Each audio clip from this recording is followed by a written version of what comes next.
Hoje nós estamos recebendo aqui a doutora Luísa Helena Marques de Fázio. A Luísa já esteve no nosso programa falando sobre diversos assuntos, até porque ela é muito versátil nos assuntos. Ela é advogada formada pela Universidade de São Paulo, do Largo do São Francisco. Também tem graduação sua é na PUC, Isso. Né? E o mestrado seu é no Largo do São Francisco, né? E também tem graduação em Direito e graduação em Sociologia pela Unicamp. Então, o currículo da Luísa é muito extenso. Além de tudo, é professora de universidade, dá aula aqui no IMES Fafica, é professora de pós-graduação também, que você me disse. Então, a gente aproveita sempre a presença da Luísa aqui, gente, para conversarmos sobre vários assuntos. E nós estamos vivendo um momento no Brasil muito complicado, muito conturbado, né? Com atitudes que a gente fica assim meio pasmo, surpreso, né? Com as coisas que estão acontecendo, com as propostas que estão sendo deliberadas pelo Congresso Nacional, entre elas a reforma da Previdência e outras tantas coisas, como agora o Código de Trânsito, o Código Brasileiro de Trânsito, que o atual presidente quer alterar. E as alterações que ele propõe são alterações que certamente vão levar a um aumento do número de acidentes e, por consequência, do número de mortes no trânsito. O Brasil, que já é um dos campeões desses índices, conseguiu melhorar seus percentuais em função de uma regra mais rigorosa no trânsito. Agora, o presidente quer afrouxar as regras do trânsito. Mas primeiro eu quero começar falando com você sobre essa questão da Previdência, que virou um assunto também de esquina, né? Porque ela vai afetar todos nós. Todo mundo vai se aposentar, né? O servidor público vai se aposentar, o trabalhador da iniciativa privada vai se aposentar, o homem, a mulher, enfim. E as mudanças que estão sendo propostas, pelo que nós estamos debatendo, eu lancei a Frente Parlamentar contra a reforma da Previdência em defesa das aposentadorias lá na Assembleia, e a gente recebeu muitos especialistas, e a ideia é de que essa reforma vai ser desastrosa para os trabalhadores. E é isso mesmo? Você concorda com essa visão? Obrigada, Beth, pelo convite. Novamente, é sempre um prazer estar aqui no seu programa e compartilhar também da sua sabedoria. Né? Uma pessoa que sempre luta pelos direitos, principalmente do povo, né, e das mulheres. Então, é sempre um prazer, sempre quando eu posso eu venho. Obrigada. Beth, infelizmente eu tenho que concordar. Eu acredito, e os especialistas, né, revelam não só as conversas de WhatsApp e Facebook, parece que o governo se baseia mais no senso comum do que no que os especialistas falam.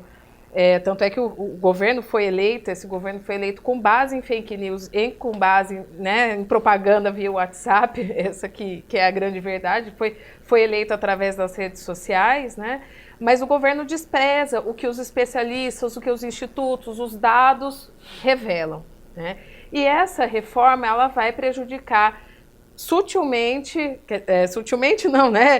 Ferozmente o povo, principalmente as mulheres, né? O tema que eu sou especializada é a questão de gênero. Então, quem vai mais sofrer com a reforma da Previdência é as mulheres. Até porque, para você que está em casa, nos assistindo, as mulheres trabalham 10 horas a mais por semana, em função da sua dupla jornada, da tripla jornada, isso é estatístico.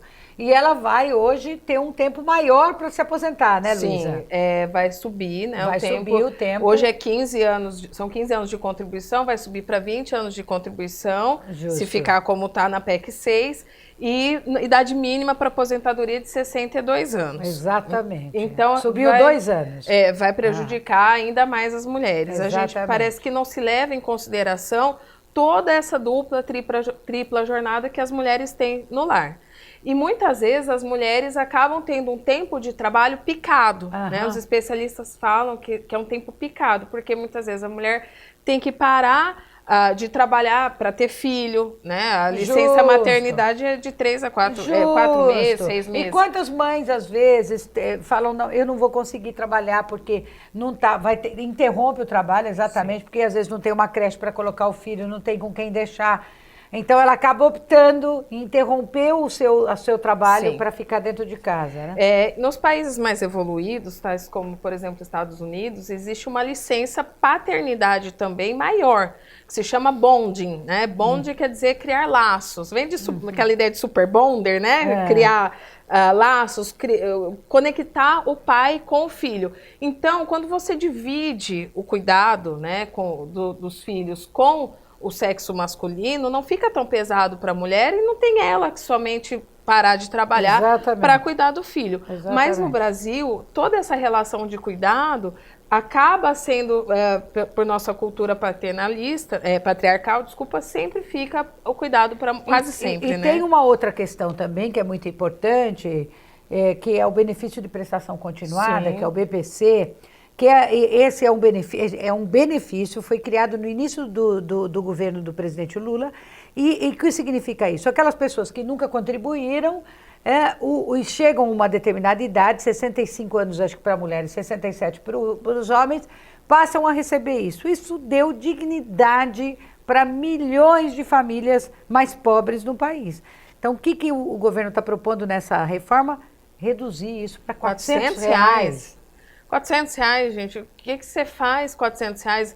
É uma tristeza a gente ver muitas vezes idosos no semáforo aqui em Catanduva. Infelizmente, a gente sempre vê, passei agora, né, no semáforo, vi lá uma senhorinha sentada. Quem vive com R$400? Ninguém. Ainda mais um idoso que tem mais necessidades, exatamente, né? Tem remédios, tem várias coisas que o idoso precisa. Então, é desolador a gente ver toda essa situação que está sendo colocada. E como será desolador também no caso das viúvas ou dos viúvos que recebem a sua aposentadoria e a pensão. Vamos supor, às vezes a mulher é casada, ela se aposenta e o marido também é aposentado. Aí, na eventualidade do marido falecer, hoje, como está a regra atual, essa pensão vem para a mulher. Ela requer, né, e soma. Então, dá um rendimento. Digamos que cada um receba um salário mínimo, dá em torno pouco menos de R$2.000. A proposta do governo é dar 60% desse valor. Sim. Quer dizer, vem para 1.200. É isso? Estou errada? Ou mais ou menos 1.200, 1.000 e pouco, né? Então, assim, realmente fica complicado. A pessoa, ela tem essa ideia a vida inteira de que ela vai ter um salário, uma contribuição, uma pensão para garantir o seu futuro. E agora as regras vão mudar. As regras vão mudar. Né? E o que eu acho mais injusto, Beth, é você atribuir ao povo a culpa, né, de um suposto déficit na Previdência, de um rombo na Previdência. A culpa não é do povo, não é do servidor público. Exato. Né? Meu pai e minha mãe foram servidores públicos, meu marido assim e contribuem muito com a Previdência. Então essa questão do servidor público também está com uma certa tentativa por parte do governo de criminalizar o servidor público, como se o servidor público fosse responsável pelas mazelas que acontecem nesse país. E não é isso, não é verdadeiro, porque a grande maioria absoluta do servidor público não ganha muito, pelo contrário. E outra, né, vem o imposto descontado na fonte. Exatamente. A pessoa não tem nem como fugir de pagar imposto. Exatamente. Então ele paga o imposto, às vezes tem aquele regime próprio de previdência, isso. Né, que é o caso, por exemplo, da Prefeitura de Catanduva. Então, como que você atribui a eles um rombo da Previdência, né? Exato. Eu acho muito complicado tudo isso, sendo que a gente sabe que tem outros buracos, né, que teriam que ser tampados antes de criminalizar o povo. E parece, Beth, que o povo não está acordando para isso. Não está percebendo. Não está percebendo. Como, por exemplo, a questão das dívidas que as grandes empresas devem. Se vocês pegarem bancos, empresas de aviação, emissoras de televisão, times de futebol, grandes empreendedores aí que devem fortunas para a Previdência e não pagam, né? Sim, eu acho que estão esquecendo disso. Que estão esquecendo disso. E o povo, eu acho assim, uma coisa, por exemplo, eu, advogada, professora, realmente o trabalho como professor é bastante desgastante, né? A gente se exige muito, mas imagina uma pessoa que trabalha de sol a sol ou trabalha em condições não tão favoráveis, né? Um advogado consegue trabalhar numa sala com ar-condicionado, né? É um trabalho pesado, mais intelectual, mas não desgasta tanto. Então, essa pessoa, ela consegue trabalhar até 62, 65 anos. Exato. Agora, um trabalhador que tenha um trabalho mais pesado, não consegue. Não consegue. Não consegue. Por isso que eu falo que tem que se avaliar profissão por profissão. Sim. Por exemplo, você pega um professor em sala de aula hoje. Tem salas de aula que tem 35, 40, até 45 alunos. Tem escolas em São Paulo que tem. O professor, às vezes, tem que berrar para ser ouvido, para poder fazer passar um pouco de conhecimento e de aprendizado para aqueles alunos, não é? E dar calo nas cordas vocais. Imagina você ficar 40 anos, 45 anos dando aula, gente. Beth, a minha mãe era professora de história, sempre deu aula em colégio estadual, né? Funcionária, professora estadual do estado. Quando ela se aposentou, ela não faz mais nada da vida do que cuidar da saúde dela. Ela estava com dor na coluna, bico de papagaio, problema na boca, em tudo. Então, tudo que ela ganha, ela reverte para cuidar da saúde. Exatamente. Quer dizer, a pessoa trabalhou a vida inteira. Quando chega no momento que ela poderia usufruir os benefícios do seu trabalho, né, descansar, viajar, ela não consegue nem viajar, porque ela mora em Campinas, ela não vem para Catanduva porque não consegue, tem dor nas costas, dor nisso. Então, quer dizer, o que a gente está fazendo com os nossos idosos e com a gente mesmo? Exatamente. Porque a gente vai chegar lá um dia, lá. Se Deus quiser. Se a gente não chegar, porque a gente morreu. Eu falo isso para meus alunos. Se a gente não chegar, é porque a gente morreu. Então, você tem que querer se aposentar. Justo. Né? A aposentadoria é uma justiça que se atribui a quem deu anos e anos e anos de dedicação. E essas pessoas não têm que ser criminalizadas. De jeito nenhum. Né? E parece que são eles os responsáveis, né? Pois é. E só voltando na questão da mulher, se me permite, como na nossa sociedade brasileira patriarcal, a questão do cuidado fica destinada e legada às mulheres, também tem a questão não só do cuidado com os filhos, mas o cuidado com os idosos, o cuidado, muitas vezes, com uma pessoa doente, um enfermo ou uma pessoa com deficiência. Exatamente. Isso fica por conta da mulher. Mas nós vamos fazer um rápido intervalo aqui e já voltamos conversando um pouco com a Luísa, que traz tanta informação importante para nós sobre um assunto que está aí na mídia, né, que está na ordem do dia, que é a reforma da Previdência. Nós voltamos num minutinho, não saia daí. Bem, voltamos ao nosso segundo bloco. A Luísa aqui do intervalo estava me dizendo, Luísa, sobre a questão da aposentadoria para as pessoas portadoras de deficiência, seja deficiência física ou deficiência mental. Obviamente que tem deficientes que conseguem, pela lei da inclusão, estarem no mercado de trabalho, né, de acordo, com certas adequações, com certos ajustes, mas conseguem. Tem um inglês que reservam 5% de vagas para portadores de deficiência, portadores de necessidades especiais, mas tem alguns que não conseguem. Para esses também a reforma da Previdência é tão cruel, é tanta maldade que está ali, que está pegando até as pessoas que não têm condições de sobreviver sem ter o mínimo de receber um salário para poder comprar seus medicamentos, para poder alguém cuidar. Às vezes tem gente que fica acamado, que precisa de fralda, que precisa de um equipamento, Sim. Enfim. Como é que é isso? Eu acho, Beth, que, de novo, né, vai piorar a situação das mulheres com deficiência, né? Hoje, elas conseguem se aposentar com 25 anos de idade e com a reforma da Previdência vai aumentar essa idade mínima para 35 anos. Uhum. Essa mulher que tem muita dificuldade de se inserir no mercado de trabalho por conta da sua deficiência, apesar de existirem políticas públicas, cotas para as pessoas com deficiência, Sim. mas mesmo assim, essa mulher vai enfrentar muitas dificuldades e ainda vai ter que trabalhar 10 anos a mais, né? Uhum. Novamente, eu reitero que a gente vai pegar ali, vai prejudicar as pessoas que mais precisam. Que né? Mais uma vez. Mais uma vez. Eu tenho feito palestras por várias cidades a respeito da reforma da Previdência e eu tenho dito, é uma reforma, é um pacote de maldades. Né, um pacote de maldades que quem vai pagar a conta, como sempre, são os trabalhadores que ganham menos. Né? São os trabalhadores registrados em carteira, são os trabalhadores que têm os descontos que a gente chama de desconto na fonte.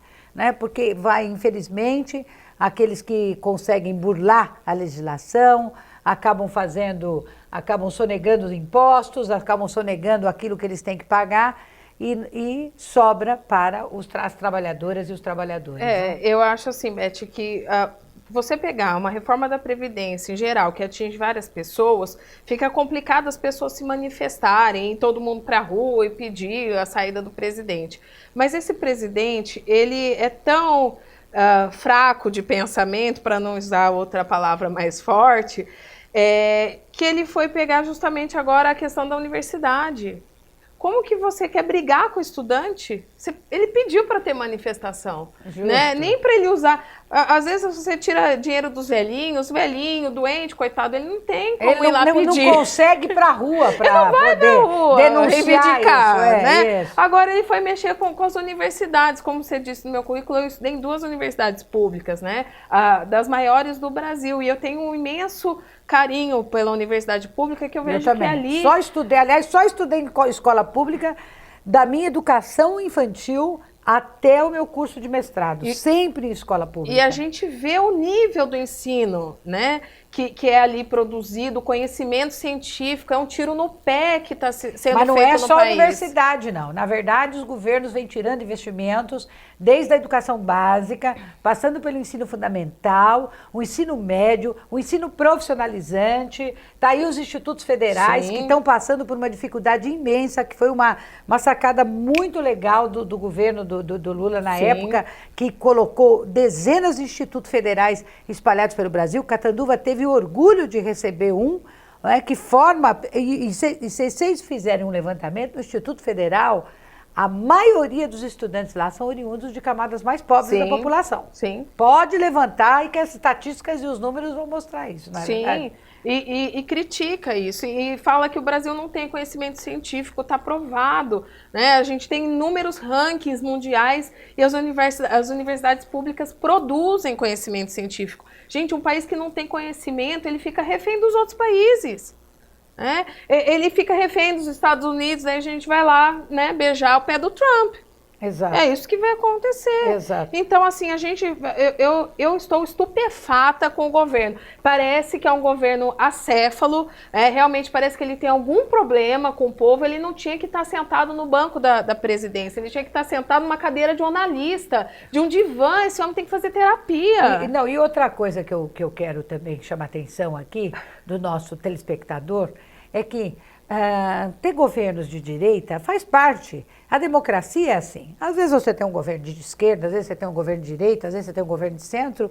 É do movimento democrático isso. A Europa tem governos hoje, tem alguns países que têm governos de direita. Só que eles têm um viés absolutamente nacionalista, por incrível que pareça. Ou seja, eles adotam uma política econômica extremamente protecionista. Eles protegem as empresas deles, eles protegem a população deles, eles defendem o país. Nós, o que estamos fazendo agora? Resolvemos vender todas as nossas empresas. Né? Então, vamos vender subsidiárias da Petrobras, que não serve para nada, vamos entregar o Amazonas para os estrangeiros cuidar, Embraer, né? A Floresta, a Embraer, as empresas a Embratel, as empresas, né, de saneamento. Agora eles estão votando, gente. Olha, a gente precisa tomar muito cuidado. A água do subsolo eles querem vender. O aquífero Guarani, que é o que abastece Catanduva, e é o maior aquífero do mundo, o Guarani. Fala um pouco dessas coisas. É privatização absolutamente desnecessária, é o congelamento dos investimentos na educação, na saúde, na área social, é a lei, o decreto do armamento da população. Vamos armar a população. Quer dizer, ao invés do Estado te dar segurança, você cuida da segurança. Vamos falar um pouco, rapidamente, pouco dessas coisas. Não tem nem tanta coisa. É uma lista que a gente tem que ficar 3 horas aqui falando só para começar, né? Mas a gente vê, por exemplo, o ministro do Meio Ambiente, Ricardo Salles, né? E detalhe, né? A maioria dos ministros mentindo nos seus currículos, né? A gente com muita dificuldade consegue fazer um mestrado, mestrado, um doutorado, Justo. e a pessoa vai lá e lança. Se a universidade não é tão especial, tão importante, por que os ministros mentem no currículo, colocam que fez um doutorado não sei aonde? Exatamente. Mas enfim, não vamos nem entrar nessa seara, né? Mas esse ministro do meio ambiente, por exemplo, ele não quer proteger o meio ambiente, parece que não percebeu a importância e a relevância disso. Gente, o que a gente viu em Mariana, em Brumadinho, agora a outra barragem que está prestes a ceder. E está prestes a ceder. Cada dia cede mais um pouquinho. Se a gente não proteger, não haverá vida na Terra. Não eu tenho um filho, né, de 7 anos. E agora, quando a gente vira mãe, a gente assiste mais, né, desenho, filme infantil. Então, o último que eu assisti com ele foi o Avengers, né, os Vingadores. E tem uma cena lá que o Thanos, que é o vilão do mal, o grande vilão, ele estala o dedo e destrói metade do universo. Por quê? Ele tem a ideia de que fazendo isso, destruindo metade da humanidade, ele vai conseguir salvar os outros que vão ficar, porque não existe terra para todos, comida para todos, riqueza para todos. Então, os que sobrarem vão viver bem. Parece que é isso que o governo quer fazer. Vamos matar os velhinhos, deixa lá minguar de fome, vamos deixar, né, a míngua, vamos deixar os deficientes, que, claro, gente, no mundo capitalista como o nosso, nós temos algo que se chama centralidade do trabalho. O professor Ricardo Antunes, que é da Unicamp, que ele fala isso, né? O nosso mundo, ele se gira em torno do trabalho. Se eu conhecesse a Beth agora, eu ia falar, oi, Beth, prazer, qual é o seu nome? O que você faz? A nossa segunda pergunta é isso.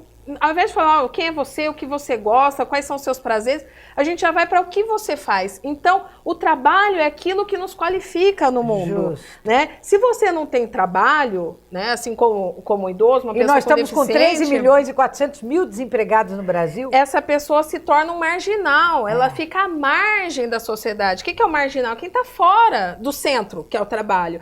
Então, a gente vive essa questão do trabalho. E quem não consegue produzir, como uma pessoa com deficiência, como um idoso, ele não tem que receber uma atenção do Estado.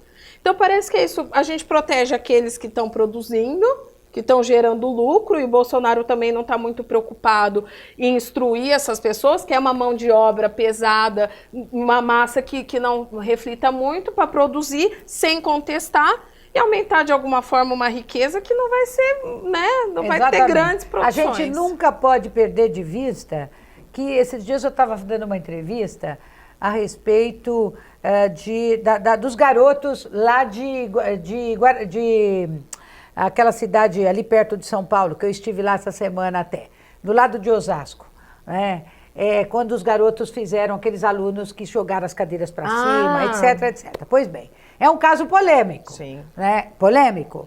Mas aonde origina isso? Qual que é a origem disso? É a escola?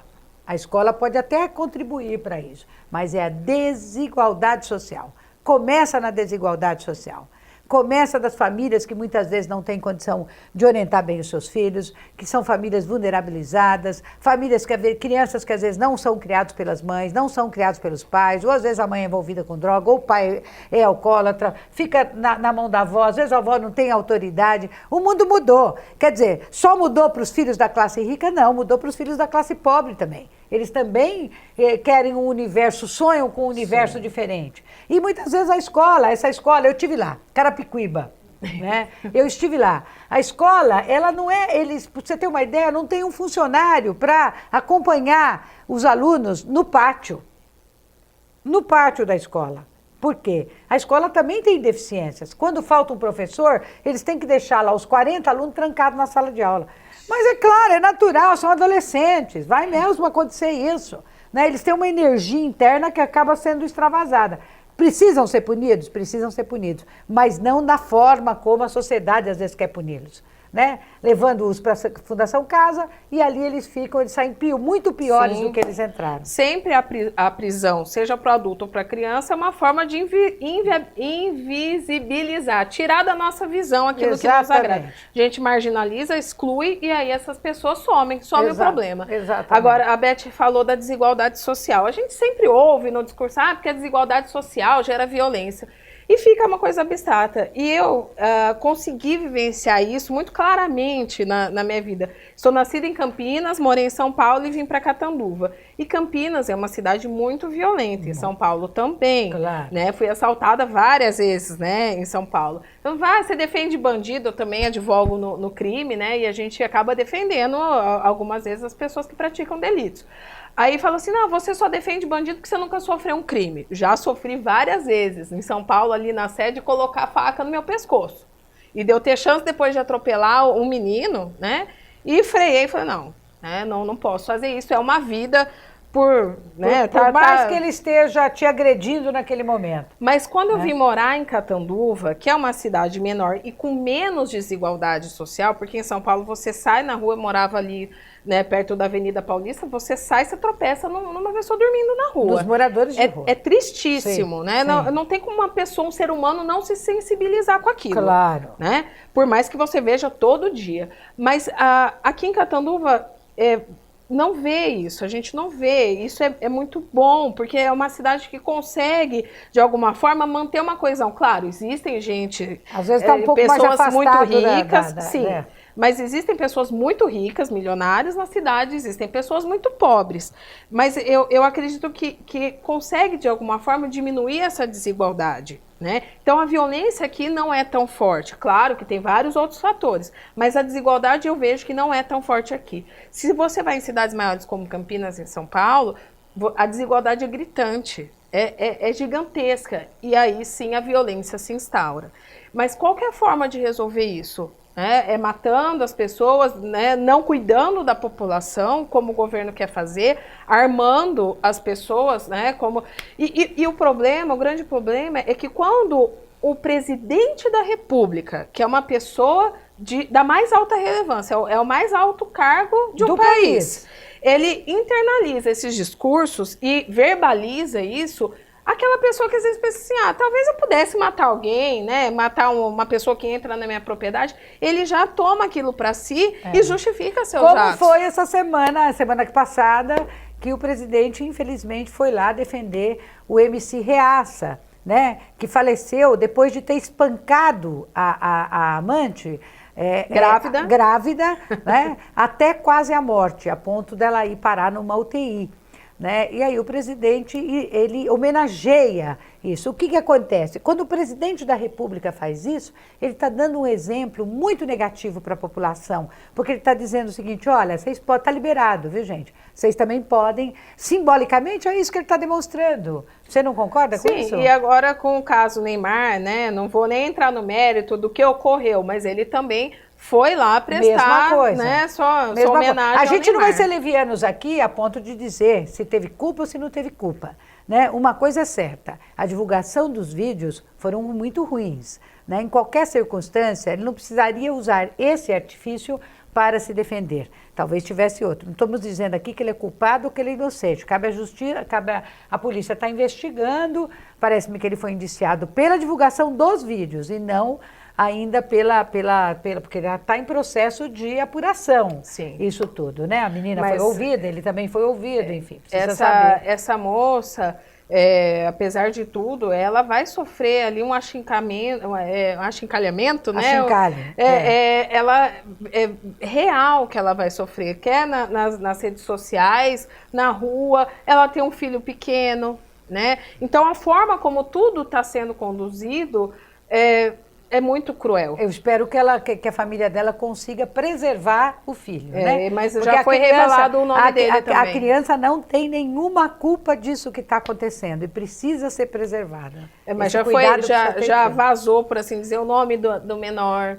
Né? Então, tudo isso vai estar produzindo uma situação... a gente tem que aguardar o desfecho desse caso, né, Luísa? Sem paixões, né? De forma racional e não de forma passional. Né? Porque o Neymar é uma celebridade, né?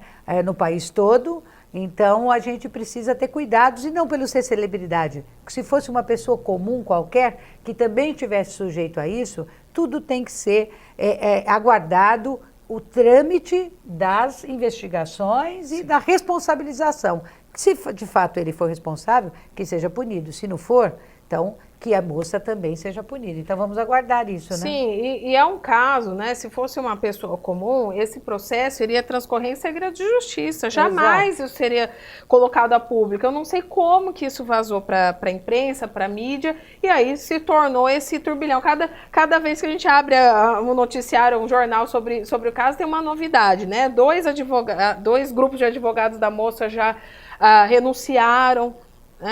Ele agora contratou até 2 colegas meus para serem advogados dele e uma advogada feminista para defendê-lo, né? A gente fica... Que, aliás, foi convidada a sair do CLADEM, do né? CLADEM, que é uma organização. Uma organização internacional que abriga advogadas com uma atuação muito forte na área para o feminismo, né? A favor de direitos das mulheres, de igualdade de gênero, etc.